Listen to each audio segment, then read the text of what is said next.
ಸ್ನೇಹಿತರೆ, ಮೀಡಿಯಾ ಮಾಸ್ಟರ್ಸ್ಗೆ ಸ್ವಾಗತ ಸುಸ್ವಾಗತ. ಗೆಳೆಯರೆ, ವಿಶ್ವಸಂಸ್ಥೆಯ 80ನೇ ಅಧಿವೇಶನ ಒಂದಷ್ಟು ಮನರಂಜನೆಗೆ, ಒಂದಷ್ಟು ಡ್ರಾಮಾಗಳಿಗೆ ಮತ್ತು ಒಂದಷ್ಟು ಮೆಸೇಜ್ಗಳಿಗೆ ಕೂಡ ಕಾರಣ ಆಗ್ತಾ ಇದೆ. ಅಲ್ಲಿ ಭಾರತ ಮತ್ತು ಪಾಕಿಸ್ತಾನಗಳ ನಡುವೆ ವಾಗ್ಯುದ್ಧ ಅನ್ನೋದು ನಡೀತಾ ಇರುತ್ತೆ. ಆದರೆ ಅದನ್ನು ಮೀರಿ ಈ ಬಾರಿ ಬಾಂಗ್ಲಾದೇಶದ ಹಂಗಾಮಿ ಪ್ರಧಾನಿಯ ವಿರುದ್ಧ ಅಮೆರಿಕಾದಲ್ಲಿನ ಬಾಂಗ್ಲಾದೇಶಿ ಪ್ರಜೆಗಳು ಪ್ರತಿಭಟನೆಯನ್ನು ಮಾಡಿದ್ದಾರೆ. ಅಷ್ಟೇ ಅಲ್ಲ, ಗೋ ಬ್ಯಾಕ್ ಪಾಕಿಸ್ತಾನ್ ಅನ್ನೋ ಘೋಷಣೆಗಳನ್ನು ಕೂಗಿದ್ದಾರೆ, ಭಿತ್ತಿಪತ್ರಗಳನ್ನು ಪ್ರದರ್ಶಿಸಿದ್ದಾರೆ. ಒಂದು ದೇಶದ ಹಂಗಾಮಿ ನಾಯಕನನ್ನ ಅದೇ ದೇಶದ ಜನ ಶತ್ರು ದೇಶದವನು ನೀನು ದೇಶ ಬಿಟ್ಟು ತೊಲಗು ಅಂತ ವಿದೇಶದ ನೆಲದಲ್ಲಿ ಹೇಳೋದಿದೆಯಲ್ಲ, ಅದಕ್ಕಿಂತ ಅವಮಾನಕರ ಘಟನೆ ಬಹುಶಃ ಬೇರೇನೂ ಇರಲಿಕ್ಕಿಲ್ಲ.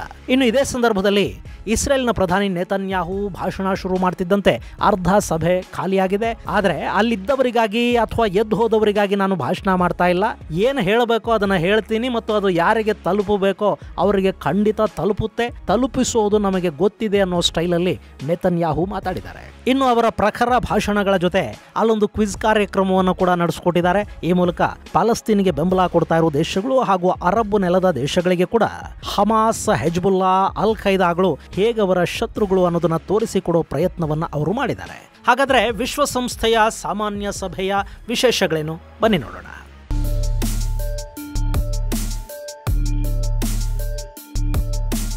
ಗೆಳೆಯರೆ, ಈ ಬಾರಿಯ ವಿಶ್ವಸಂಸ್ಥೆಯ 80ನೇ ಸಾಮಾನ್ಯ ಸಭೆಯಲ್ಲಿ ವಿಶ್ವ ಶಾಂತಿಯನ್ನ ಪ್ರಮುಖ ವಿಷಯವನ್ನಾಗಿಟ್ಟುಕೊಂಡು ಚರ್ಚೆಗಳನ್ನು ನಡೆಸಲಾಗ್ತಾ ಇದೆ. ರಷ್ಯಾ ಯುಕ್ರೇನ್ ಯುದ್ಧ, ಇಸ್ರೇಲ್ ಗಾಜಾ ಸಂಘರ್ಷ ಮುಂತಾದ ವಿಷಯಗಳಿಗೆ ಪ್ರಾಮುಖ್ಯತೆ ಸಿಗ್ತಾ ಇದೆ. ಹಾಗೆ ಅಮೆರಿಕದ ಅಧ್ಯಕ್ಷ ಡೊನಾಲ್ಡ್ ಟ್ರಂಪ್ ಎಲ್ಲ ಸಭ್ಯತೆಗಳನ್ನ ಮೀರಿ ವಿಶ್ವಸಂಸ್ಥೆಯ ಘನತೆಯನ್ನು ಕೂಡ ಗಾಳಿಗೆ ತೋರಿ ಯಥಾ ಪ್ರಕಾರ ತಮ್ಮದೇ ಶೈಲಿಯಲ್ಲಿ ಮಾತಾಡಿದ್ದಾರೆ.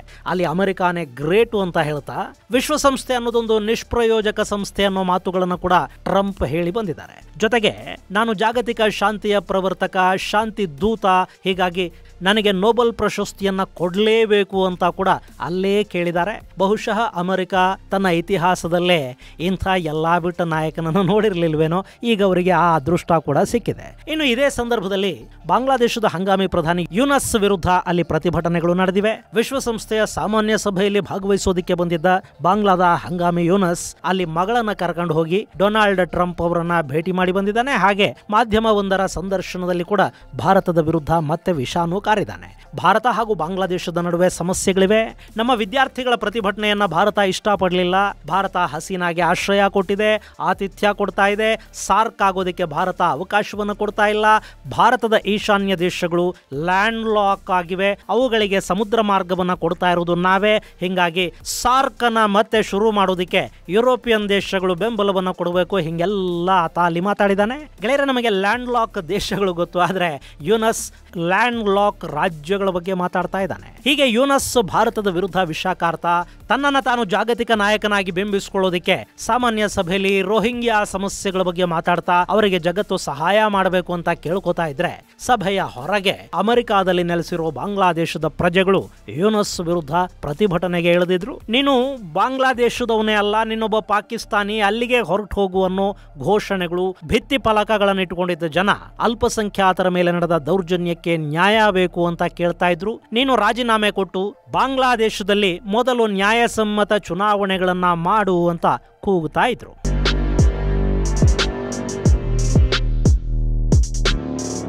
ಗೆಳೆಯರೆ, ಇಲ್ಲಿ ಚುನಾವಣೆಗಳಿಗೆ ಆಗ್ರಹಿಸೋದು, ನ್ಯಾಯ ಕೇಳೋದು ಇದೆಲ್ಲ ಓಕೆ. ಆದರೆ ಬಾಂಗ್ಲಾದ ಹಂಗಾಮಿ ನಾಯಕನನ್ನ ನೀನು ಹೊರಗಿನವನು, ದೇಶದ್ರೋಹಿ, ನೀನೊಬ್ಬ ಪಾಕಿಸ್ತಾನಿ, ಅಲ್ಲಿಗೆ ಹೊರಟು ಹೋಗು ಅಂತ ಹೇಳೋದಿದೆಯಲ್ಲ, ಅದು ನಿಜಕ್ಕೂ ದೊಡ್ಡ ಅವಮಾನ ಅನ್ನಿಸ್ಕೊಳ್ಳುತ್ತೆ.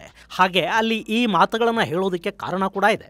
ಬಾಂಗ್ಲಾ ಅನ್ನೋದು ಹುಟ್ಟಿದ್ದು 1971ರಲ್ಲಿ. ಪಾಕಿಸ್ತಾನದ ದೌರ್ಜನ್ಯ, ದಬ್ಬಾಳಿಕೆ ಹಾಗೂ ಶೋಷಣೆಯ ವಿರುದ್ಧ ತಿರುಗಿ ಬಿದ್ದ ಜನ ಹೋರಾಟದ ಮೂಲಕ ಮತ್ತು ಭಾರತದ ಸಹಾಯದಿಂದ ಹುಟ್ಟಿಸ್ಕೊಂಡಿದ್ದು ಬಾಂಗ್ಲಾದೇಶ. ಆದರೆ ಈ ಯೂನಸ್ ಬಂದ ನಂತರ ಬಾಂಗ್ಲಾ ಹಾಗೂ ಪಾಕಿಸ್ತಾನದ ನಡುವೆ ಸಂಬಂಧಗಳು ಗಟ್ಟಿ ಆಗ್ತಾ ಇವೆ. ಮತ್ತೆ ಬಾಂಗ್ಲಾದ ಒಳಗೆ ISI ಹಾಗೂ ಪಾಕ್ ಸೇನೆಯನ್ನ ಯೂನಸ್ ಆಹ್ವಾನಿಸ್ತಾ ಇರೋದು ಅಲ್ಲಿನ ಜನಕ್ಕೆ ಇಷ್ಟ ಆಗ್ತಾ ಇಲ್ಲ. ಈಗ ಬ್ರಿಟಿಷರಿಂದ ಸ್ವಾತಂತ್ರ್ಯವನ್ನು ಪಡ್ಕೊಂಡ ನಂತರ ಮತ್ತೆ ನಾವು ಬ್ರಿಟಿಷ್ ಸೇನೆಯನ್ನ ಆಹ್ವಾನಿಸಿ ಬನ್ನಿ ನೀವಿಲ್ಲೇ ಠಿಕಾಣಿ ಹೂಡಿ ಅಂತ ಕರೆದ್ರೆ ಹೆಂಗಿರುತ್ತೋ, ಬಾಂಗ್ಲಾದಲ್ಲಿ ಸದ್ಯಕ್ಕೆ ನಡೀತಿರೋ ವಿದ್ಯಮಾನಗಳು ಹಾಗೇ ಇವೆ. ಇನ್ನು ಅಲ್ಲಿ ಹಸೀನಾನ ಡಿಕ್ಟೇಟರ್ ಅಂತ ಕರೆಯಲಾಯಿತು. ಆದರೆ ಯೂನಸ್ ಬಂದು ಆಗಲೇ 1 ವರ್ಷ ಕಳೀತಾ ಇದೆ. ಆತ ಚುನಾಯಿತ ಪ್ರಧಾನಿನೂ ಅಲ್ಲ. ಅಲ್ಲಿನ ಪರಿಸ್ಥಿತಿಯನ್ನು ಸುಧಾರಿಸಿ ನಾನು ಚುನಾವಣೆಗಳನ್ನು ಮಾಡ್ತೀನಿ ಅಂತ ಬಂದ ಮಧ್ಯಂತರ ನಾಯಕ ಆತ. ಇಂಥವ್ರು ಒಂದು 3 ತಿಂಗಳು 6 ತಿಂಗಳು ಇರಬೇಕು, ಎಲೆಕ್ಷನ್ ಮಾಡಿಸಬೇಕು, ಆಮೇಲೆ ಅಲ್ಲಿಂದ ಜಾಗ ಖಾಲಿ ಮಾಡಬೇಕು. ಆದರೆ ಯೂನಸ್ಗೆ ಈಗಲೂ ಕೂಡ ಅಧಿಕಾರವನ್ನು ಬಿಟ್ಟುಕೊಡೋದಕ್ಕೆ ಇಷ್ಟ ಇಲ್ಲ. ಇನ್ನು ಹಸೀನಾ ಅಲ್ಲಿನ ನಾಗರಿಕರ ಸಾವಿಗೆ ಕಾರಣ ಆದರು ಅನ್ನೋ ಆರೋಪ ಹೊತ್ತಿದ್ರು. ಈ ಯೂನಸ್ ಅಧಿಕಾರ ವಹಿಸಿಕೊಂಡ ದಿನದಿಂದ ಅಲ್ಲಿ ಅಲ್ಪಸಂಖ್ಯಾತರ ಮೇಲೆ ನಿರಂತರವಾಗಿ ದಾಳಿಗಳು ನಡೀತಾ ಇವೆ. ಅವರಿಗೆ ನ್ಯಾಯ ಮತ್ತು ರಕ್ಷಣೆಯನ್ನು ಕೊಡೋದ್ರಲ್ಲಿ ಈತ ವಿಫಲವಾಗಿದ್ದಾನೆ ಅಂತ ಜನ ಆರೋಪ ಮಾಡ್ತಾ ಇದ್ದಾರೆ. ಇಲ್ಲಿ ಈ ಪ್ರತಿಭಟನೆಗಳನ್ನ ಮಾಡಿಸಿದ್ದು ಶೇಖ್ ಹಸೀನಾ ಪಕ್ಷದ ಕಾರ್ಯಕರ್ತರು ಅಂತ ಹೇಳಲಾಗ್ತಾ ಇದೆ. ಇರಬಹುದು, ಯಾಕೆಂದ್ರೆ ಬಾಂಗ್ಲಾದಲ್ಲೇ ಪ್ರತಿಭಟನೆಗಳನ್ನ ಮಾಡೋದಕ್ಕೆ ಅವರಿಗೆ ಅವಕಾಶಗಳಿಲ್ಲ. ಹಾಗವರು ಪ್ರತಿಭಟನೆಯ ಹೆಸರಲ್ಲಿ ಹೊರಗೆ ಬಂದ್ರೆ ಬಾಂಗ್ಲಾದ ಪೊಲೀಸರು, ಅಲ್ಲಿನ ಆಡಳಿತ ಅವರನ್ನ ದಮನ ಮಾಡುತ್ತೆ. ಶೇಖ್ ಹಸೀನಾ ಪಕ್ಷಕ್ಕಿದ್ದ ಮಾನ್ಯತೆಯನ್ನು ಕೂಡ ಅಲ್ಲಿ ರದ್ದು ಮಾಡಲಾಗಿದೆ. ಹೀಗಾಗಿ ಬಾಂಗ್ಲಾದಲ್ಲಿ ತಮ್ಮ ಅಸಹನೆಯನ್ನ, ಅಸಮಾಧಾನವನ್ನ ಹೊರ ಹಾಕೋದಿಕ್ಕೆ ಸಾಧ್ಯವಾಗದ ಅವಾಮಿ ಲೀಗ್ನ ಕಾರ್ಯಕರ್ತರು, ಬೆಂಬಲಿಗರು ಅಮೆರಿಕಾದಲ್ಲಿ ಯೂನಸ್ ಅಮೆರಿಕಾಗೆ ಬಂದಿರೋ ಸಂದರ್ಭದಲ್ಲಿ ಅಲ್ಲಿ ಪ್ರತಿಭಟನೆಗಳನ್ನ ಮಾಡೋ ಮೂಲಕ ಈ ಗ್ಲೋಬಲ್ ಮತಾಂಧನ ಬಣ್ಣವನ್ನ ಬಯಲು ಮಾಡೋ ಪ್ರಯತ್ನವನ್ನ ಮಾಡ್ತಾ ಇದ್ದಾರೆ. ಇನ್ನು ಗೆಳೆಯರೆ, ವಿಶ್ವಸಂಸ್ಥೆಯ ಸಾಮಾನ್ಯ ಸಭೆಯಲ್ಲಿ ನಡೆದ ಮತ್ತೊಂದು ದೊಡ್ಡ ಬೆಳವಣಿಗೆ ಅಂದ್ರೆ ಇಸ್ರೇಲಿನ ಪ್ರಧಾನಿ ನೆತನ್ಯಾಹು ಅವರ ಭಾಷಣ.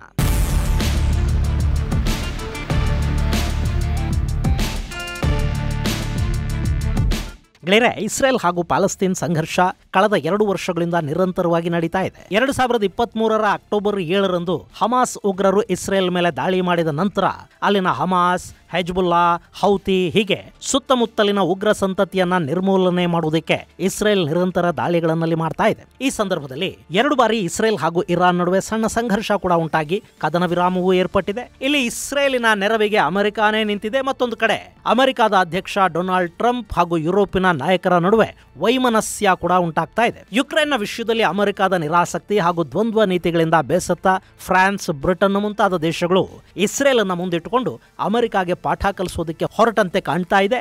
ಅದರ ಪ್ರಯತ್ನವಾಗಿ ಪಾಲಸ್ತೀನಿಗೆ ಪ್ರತ್ಯೇಕ ರಾಷ್ಟ್ರದ ಮಾನ್ಯತೆಯನ್ನ ಫ್ರಾನ್ಸ್, ಬ್ರಿಟನ್ಗಳು ಘೋಷಣೆ ಮಾಡಿವೆ. ಅದಕ್ಕೆ ಆಸ್ಟ್ರೇಲಿಯಾ ಕೂಡ ಸೇರ್ಪಡೆಗೊಂಡಿದೆ. ಇಲ್ಲಿ ದ್ವಿರಾಷ್ಟ್ರ ಸಿದ್ಧಾಂತವನ್ನು ನಾವು ಬೆಂಬಲಿಸ್ತೀವಿ ಅಂತ ಯುರೋಪ್ ಹೇಳ್ತಾ ಇರೋದು ಇಸ್ರೇಲ್ ಅನ್ನ ಕೆರಳಿಸ್ತಾ ಇದೆ. ಇನ್ನು ಇದೇ ಸಂದರ್ಭದಲ್ಲಿ ನೊಬೆಲ್ ಬೇಕೇ ಬೇಕು ಅಂತ ಹೊರಟಿರೋ Donald Trump Israel West Bank ಅನ್ನು ಆಕ್ರಮಿಸಿಕೊಳ್ಳದ ಹಾಗೆ ನಾವು ನೋಡ್ತೀವಿ ಅನ್ನೋ ಮಾತುಗಳನ್ನು ಹೇಳಿದ್ದಾರೆ. ಹಾಗೆ ಆಂತರಿಕ ಒತ್ತಡಗಳು, ಪ್ರತಿಭಟನೆಗಳಿಗೆ ಮಣಿದು ಪ್ಯಾಲೆಸ್ತೀನ್ಗೆ ಮಾನ್ಯತೆಯನ್ನ ಕೊಡ್ತಾ ಇರುವುದು ಸರಿಯಲ್ಲ. ಇದು ನಾಳೆ ಬ್ರಿಟನ್, ಫ್ರಾನ್ಸ್ ಹಾಗೂ ಇನ್ನಿತರ ಯುರೋಪ್ನ ದೇಶಗಳಲ್ಲಿ ಇಸ್ಲಾಮಿಕ್ ಉಗ್ರವಾದ ಹೆಚ್ಚಾಗೋದಕ್ಕೆ ಕಾರಣ ಆಗತ್ತೆ ಅಂತ ಕೂಡ ಟ್ರಂಪ್ ಹೇಳಿದ್ದಾರೆ. ಆತ ಹೇಳಿರೋ ಕೆಲವು ಸತ್ಯಗಳ ಪೈಕಿ ಇದೂ ಕೂಡ ಒಂದು ಇರಲಿ. ಇನ್ನು ಈಗ ಯುರೋಪಿಯನ್ ದೇಶಗಳಿಗೆ ಹಾಗೆ ಪಾಕಿಸ್ತಾನದ ಜೊತೆ ಸೇರಿಕೊಂಡು ನ್ಯೂಕ್ಲಿಯರ್ ಅಂಬ್ರೆಲಾದ ಅಡಿ ಸೇರ್ಕೊಳ್ಳೋದಕ್ಕೆ ನೋಡ್ತಾ ಇರೋ ಸೌದಿ ಅರೇಬಿಯಾ ಹಾಗೂ ಇನ್ನಿತರ ಅರಬ್ ದೇಶಗಳಿಗೆ ಒಂದು ಸಂದೇಶವನ್ನು ಕೊಡೋದಕ್ಕೆ ಇಸ್ರೇಲ್ ವಿಶ್ವಸಂಸ್ಥೆಯ ವೇದಿಕೆಯನ್ನ ಬಳಕೆ ಮಾಡಿಕೊಳ್ತು.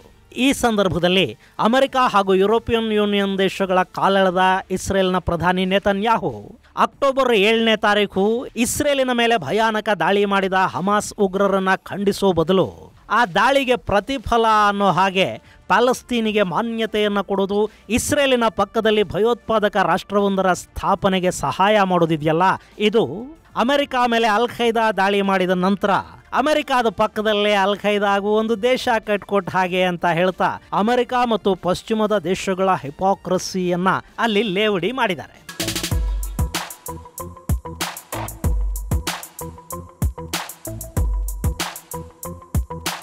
ಅಲ್ಲಿ ಪ್ರಧಾನಿ ಬೆಂಜಮಿನ್ ನೆತನ್ಯಾಹು ಮಾತಾಡೋದಕ್ಕೆ ಬರ್ತಿದ್ದ ಹಾಗೆ ಸಾಮಾನ್ಯ ಸಭೆಯಲ್ಲಿನ ಇಸ್ಲಾಮಿಕ್ ದೇಶಗಳ ಪ್ರತಿನಿಧಿಗಳು, ಲ್ಯಾಟಿನ್ ಅಮೆರಿಕ ಹಾಗೂ ಆಫ್ರಿಕಾದ ಪ್ರತಿನಿಧಿಗಳು ಸಭೆಯನ್ನ ಬಿಟ್ಟು ಹೊರಗೆ ನಡೆದ್ರು.